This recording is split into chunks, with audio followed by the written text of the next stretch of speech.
আজ আমি আপনাদের সাথে শেয়ার করতে যাচ্ছি আমার একেবারে ছোটোবেলার একটা মিষ্টি স্মৃতি। আমার বড় পিসির বাড়িতে প্রথমবার দেখেছিলাম এই বিশেষ পিঠা, কাঁঠাল পাতায় মোড়ানো পানের খিলির মতো দেখতে। তখনই আমি ভীষণ এক্সাইটেড হয়ে গেছিলাম। আমি দেখেই সঙ্গে সঙ্গে বলে উঠলাম, আরে পানের খিলির পিঠা। তখন থেকে এই পিঠার নামকরণ হয়ে গেল পানের খিলি পিঠা। পরবর্তীতে জেনেছিলাম এই পিঠাকে তালের ভাপা পিঠা বলে, কিন্তু আমার কাছে ছোটোবেলার সেই নামটাই এখনও রয়ে গেছে, কাঁঠাল পাতায় পানের খিলি পিঠা। পরে পিসির কাছ থেকে হাতে কলমে শিখে নিয়েছি এই রেসিপি। ভালোবাসায় ভরা শৈশবের স্বাদ আজ আপনাদের সাথে ভাগ করে নিতে চাই। ঠিক কী পরিমাপে কোন উপকরণ এবং কী পদ্ধতিতে আমি এই পিঠা তৈরি করি, আজকে আমি আপনাদের সঙ্গে সেসব বিস্তারিতভাবে শেয়ার করব। পিঠা তৈরি করার জন্য আমি এখানে নিয়ে নিলাম 1 কাপ চালের গুঁড়ো, আর নিয়ে নিচ্ছি 1/4 কাপ ময়দা, এবং নিচ্ছি 1/4 কাপ গুঁড়ো দুধ। নিয়ে নিলাম 1 চা চামচ বেকিং পাউডার, 1/4 চা চামচ বেকিং সোডা নিয়ে নিলাম। সমস্ত উপকরণ ভালো করে নেড়ে মিশিয়ে দিচ্ছি। এবার দিয়ে দিলাম 1 কাপ চিনি। অবশ্য চিনির পরিমাণটা আপনারা আপনাদের স্বাদ অনুযায়ী দেবেন। আমি যে পরিমাণ মিষ্টি খাই তাতে আমি এখানে 1 কাপ চিনি দিয়েছি, এবং দিয়ে দিলাম অল্প একটু নুন। সমস্ত উপকরণ ভালো করে এভাবে মিশিয়ে নিচ্ছি। এবার এতে দিয়ে দিলাম তালের রস। আমি এখানে প্রথমে 1 কাপ তালের রস ব্যবহার করছি, এবং দিয়ে দিলাম 1/2 কাপ ঘি। আপনারা চাইলে সাদা তেলও ব্যবহার করতে পারেন, তবে ঘি ব্যবহার করলে এই পিঠের স্বাদ এবং সুগন্ধটা অন্য মাত্রা পেয়ে যায়। সমস্ত উপকরণ ভালো করে আমি মিশিয়ে দিচ্ছি। সমস্ত মিশ্রণ মিশাতে মিশাতে দেখলাম এখানে আরও একটু তালের রস দরকার, তাই আমি এখানে আরও 1/2 কাপ মতো তালের রস দিয়ে দেব। আমি এখানে যে পরিমাণ তালের রস ব্যবহার করছি, বা আমার যে পরিমাণ তালের রস এখানে দরকার হয়েছে, আপনাদের সেই পরিমাণ দরকার নাও হতে পারে, কিংবা আবার বেশিও লাগতে পারে। আপনাদের তালের রস এর চেয়ে ঘন বা পাতলা হয়, সেক্ষেত্রে তালের রসের পরিমাণ কম বা বেশি লাগবে। এবার 1/2 কাপ নারকেল কোড়া দিয়ে দিচ্ছি, এবং নারকেল কোড়া ভালোভাবে মিশিয়ে দিয়ে এই মিশ্রণটা রেস্টে রাখবো মিনিমাম 2 ঘন্টার জন্য। যদি আপনাদের মিশ্রণটা এরকম ঘনত্বের না হয়, যদি শুষ্ক হয়, যদি সেখানে তরল কিছু অর্থাৎ আরও একটু লিকুইড করতে হয়, সেক্ষেত্রে আপনারা তালের রস মিশাবেন না।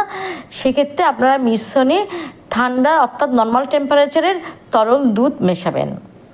এবার কাঁঠাল পাতাগুলো ভালো করে এভাবে ধুয়ে নিচ্ছি। পরিষ্কার একটা কাপড়ের সাহায্যে এভাবে ঘষে ঘষে কাঁঠাল পাতাগুলো ধুয়ে জল ঝরিয়ে নেব। একটা ঝুড়িতে রাখলাম, এবং কিছুক্ষণ রাখার পরে জল ঝরে যাবে। তারপরও আমি একটা শুকনো কাপড় দিয়ে এই কাঁঠাল পাতাগুলো মুছে নেব। কিছুক্ষণ এভাবে রাখার পরে কাঁঠাল পাতাগুলোর জল ঝরে গেছে। তারপরও আমি পরিষ্কার শুকনো একটা কাপড় দিয়ে সব পাতাগুলো মুছে নিয়েছি। এবার আমি এই পাতার গায়ে অয়েল বা ঘি ব্রাশ করে দিচ্ছি। ঘি ব্রাশ করে দেওয়ার পরে এবার কাঁঠাল পাতা দিয়ে আমি এভাবে পানের খিলি তৈরি করছি। এভাবে প্রত্যেকটা পাতা দিয়ে পানের খিলি তৈরি করতে হবে। এবং এই খিলিটা দেখুন, আমি একটা সরু নারিকেলের শলাকা দিয়ে এই খিলির বন্ধ করে দিচ্ছি। আপনারা চাইলে টুথপিক ব্যবহার করতে পারেন যদি আপনাদের কাছে নারিকেলের সরু শলাকা না থাকে। আমি আরও একটা খিলি তৈরি করে দেখাচ্ছি।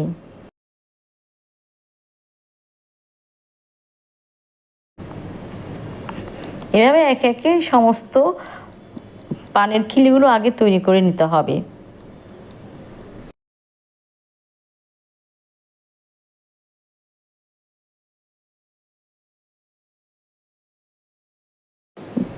যে কটা পাতা আছে অর্থাৎ যে কটা পিঠা হবে সমস্ত খিলি তৈরি করে নিয়েছি।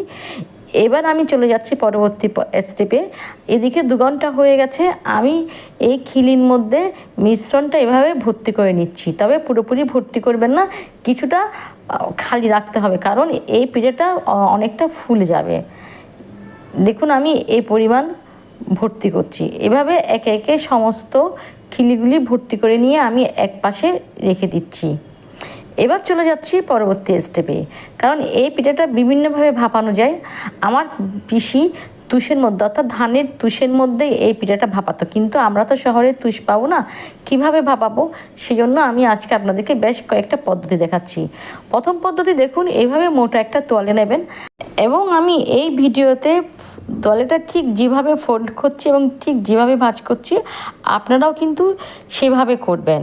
এভাবে পুরো তোয়ালেটা ভালো করে ফোল্ড করে নিতে হবে, সমানভাবে ফোল্ডগুলো করবেন, কারণ এই ফোল্ডের ফাঁকে ফাঁকে কিন্তু কাঁঠাল পাতার খিলিগুলো বসানো হবে। এবার পুরো তোয়ালেটা ফোল্ড করে নিয়ে আমি ভাঁজ করছি। দেখুন কীরকমভাবে ভাঁজ করছি, ঠিক এরকমভাবে আমি ভাঁজ করছি। এবার এই ভাঁজ করা তোয়ালেটা আমি একটা ছোট হাঁড়ির মধ্যে বসিয়ে দিচ্ছি। সে হাঁড়ির মধ্যে আমি এভাবে বসিয়ে দিচ্ছি, পুরো তোয়ালেটাতে হাঁড়িটা কভার হয়ে গেছে। কিন্তু এখন এই হাঁড়ির মধ্যে কোনো জল দেব না, এই হাঁড়িটা অন্য একটা বড় হাঁড়িতে বসাবো, সে হাঁড়িতেই জল দেব। এবার পিঠার মিশ্রণ ভর্তি করা কাঁঠাল পাতার খিলিগুলো এভাবে এই তোয়ালের মধ্যে ফাঁকে ফাঁকে বসিয়ে দিতে হবে। আমি এই খিলিগুলিতে কোনো মিশ্রণ ভর্তি করিনি, যেহেতু আমি এই পদ্ধতিতে করব না। আমি এই পদ্ধতিটা আপনাদের সুবিধার জন্যই দেখাচ্ছি, আমি অন্য পদ্ধতিতে করব। এখন এই ছোট হাঁড়িটা এরকম একটা বড় হাঁড়িতে বসানো হবে। এই যে ছোট হাঁড়ি, সে হাঁড়িতে কিন্তু কোনো জল দেওয়া হবে না, কিন্তু এই বড় হাঁড়িতে জল দেওয়া হবে এবং বড় হাঁড়িতে এমন পরিমাণ জল দেওয়া হবে যাতে ছোট হাঁড়িটা প্রায় অর্ধেকের থেকে কম এই জলের মধ্যে ডুবে থাকে। দিয়ে দিলাম একটা ঢাকনা, এরকম একটা উঁচু ঢাকনা দিতে হবে, অর্থাৎ পিঠা এবং ঢাকনার মধ্যে একটা গ্যাপ থাকতে হবে, কারণ যদি কোনো চাপা ঢাকনা দেন পিঠাগুলো কিন্তু ফুলতে পারবে না। যদি এরকম ঢাকনা না থাকে তাহলে আপনারা এরকম গামলাও ব্যবহার করতে পারেন, অর্থাৎ পিঠা এবং ঢাকনার মধ্যে একটা গ্যাপ থাকতে হবে। আমি এবার দেখাচ্ছি কি পদ্ধতিতে আমি এই পিঠাগুলো তৈরি করব। এজন্য আমি বড় হাঁড়িতে নিয়ে নিলাম কিছু পরিমাণ জল এবং এই জলের মধ্যে আমি বসিয়ে দেব স্ট্যান্ড। এই স্ট্যান্ড আমি মাইক্রোওয়েভ ওভেনের সঙ্গে পেয়েছি, আপনারা চাইলে বাজার থেকেও কিনতে পারেন। এবার তার উপর আরও দুটো ছোট স্ট্যান্ড বসিয়ে দিচ্ছি। এভাবে তিনটে স্ট্যান্ড আমি এই হাঁড়ির মধ্যে বসাবো। তার আগে আমি জল দিয়ে হাঁড়িটা গ্যাসে বসিয়ে দিলাম। জল যখন ফুটে উঠলো তখন গ্যাসের ফ্লেম লোতে রেখে আমি এই তিনটে স্ট্যান্ড এখানে বসিয়ে দিলাম। এবার পিঠার ব্যাটার দিয়ে ভর্তি করা কাঁঠাল পাতার খিলিগুলো এভাবে সুন্দর করে বসিয়ে দেবো। খিলিগুলো বসানোর সময় খেয়াল রাখতে হবে খিলিগুলো যেন সোজা থাকে, যেন এক পাশে হয়ে পড়ে না যায়। এই খিলিগুলো হাঁড়িতে বসানোর সময় গ্যাসের ফ্লেম কিন্তু লোতেই রাখবেন, না হলে কিন্তু হাতে গরম ভাপ লাগতে পারে।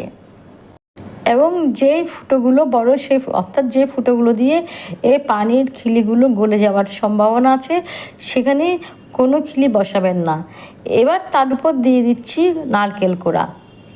এটা অপশনাল, তবে এটা দিলে দেখতে যেমন সুন্দর হয়, খেতেও আরও সুস্বাদু হবে। এবার সমস্ত খিলির মধ্যে নারকেল কোড়া দেওয়ার পরে এবার আমি একটা ঢাকনা দিয়ে দিচ্ছি। ঢাকনা দিয়ে মিডিয়াম আছে, অর্থাৎ গ্যাসের ফ্লেম মিডিয়ামে রেখে এই পিঠাগুলো ভাপিয়ে নেব। এই পিঠাগুলো হওয়ার জন্য আমার 15 মিনিটের মতো সময় লাগবে।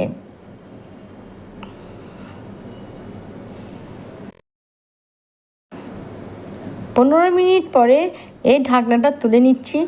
এবার একটা টুথপিক বা কোনো একটা সরু কাঠির সাহায্যে পরীক্ষা করে নিতে হবে এই পিঠাগুলো তৈরি হয়েছে কি না।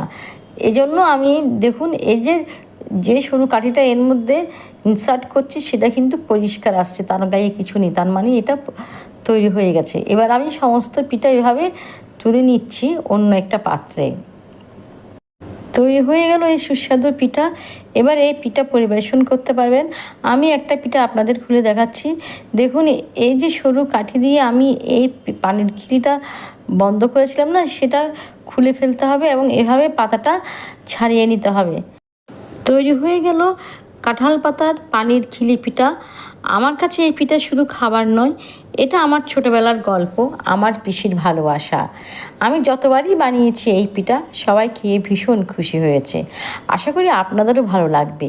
ভিডিওটি যদি ভালো লাগে তবে লাইক, শেয়ার আর সাবস্ক্রাইব করতে ভুলবেন না। আবার নতুন কোনো রেসিপি নিয়ে দেখা হবে। ভালো থাকবেন।